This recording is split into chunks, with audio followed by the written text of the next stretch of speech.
ታዲያ ቆይ አንቺ ያለሽበትን ስራ የማጣት ችግር እስኪያልፍ እየጠበቅሽ ድረስ ነው ወይስ ለማለፍ እየሞከርሽ ነበር? ልትደውልልሽ መስመር ውስጥ አስገብቻታለሁ ነው የምልሽ።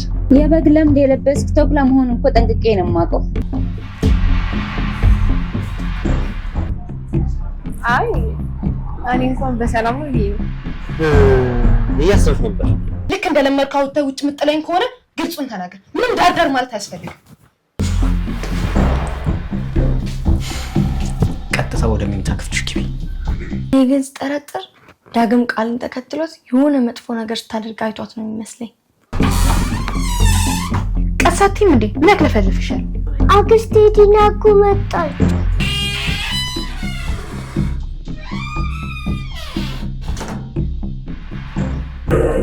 ምን ነው? ይቅርታ እኔ ወዘው ሸር አይምሮ ካላረፈ የስጋ እረፍት ምን ይጠቅማል ብለሽ? ፊትህም ልክ አይደለም ደግሞ የኔ ልጅ። ግን ሙሉ ቤተሰቡ ግራ ግብት ነው ያለኝ።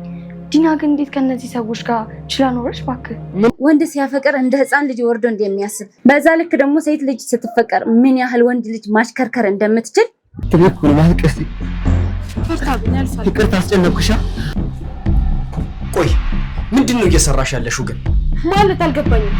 ቃል ስትወጣ በጣም አምሮባት የሆነ ቀጠሮ እንዳላት ያስታውቅ ነበር። አንጀቷን በላው አይደለ? ምን አንጀት መብላት ብቻ ልቧን ጭምር ነው ያንኳኳት።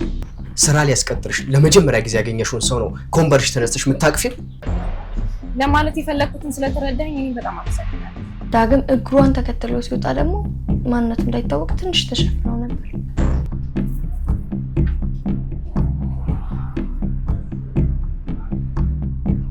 የምን እሳት እንደሆነ እኔም አልገባኝም።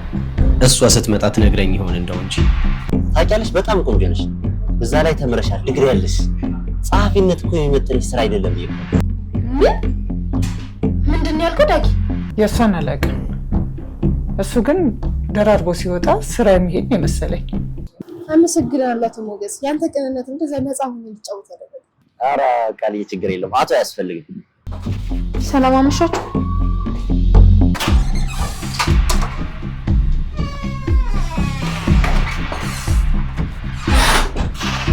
ይቅርታ ግን ማዘር፣ እኔ የጠረጠርኩትን ያልነገርኩት እርሱ የነበረበት ችግር ላይ የዳግም ችግር ጨምሬ ላለማስጨነቅ ፈልጌ ነው። ታውቂያለሽ፣ ግን ጥሩ ሴት እንጂ ደደብ አይደለችም። የዋህነቱ የመጣው ብዙ ከማወቋና ከመረዳቷ ይመስለኛል።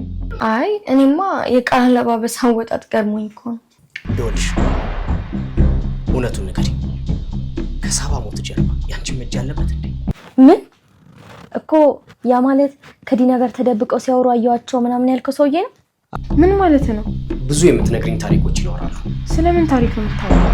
እሱንማ አንቺ ነሽ እንጂ የምትነግሪኝ። መድ ፈልጌ እኮ አይደለም እዚህ ቤት የመጣሁት፣ ዲናን ፈልጌ እንጂ።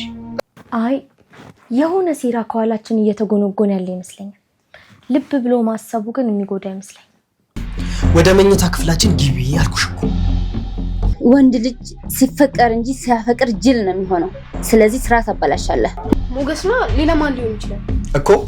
ሞገስ ማን? አንድ ባንድ ልታበራሪልኝ ትችያለሽ? እኔ ከዚህ ምድር ላይ ከገንዘብ በላይ ላፈቅረው የሚችለው ምንም ነገር የለም። የተዳር ሆነ የአብሮ መኖሩ መሰረቱ እምነት ነው። እምነት ከሌለ ምንም ነገር የለም። አንተ በእኔ ላይ እምነት ከሌለ ምንድነው ዋጋው አብሮ መኖራችን?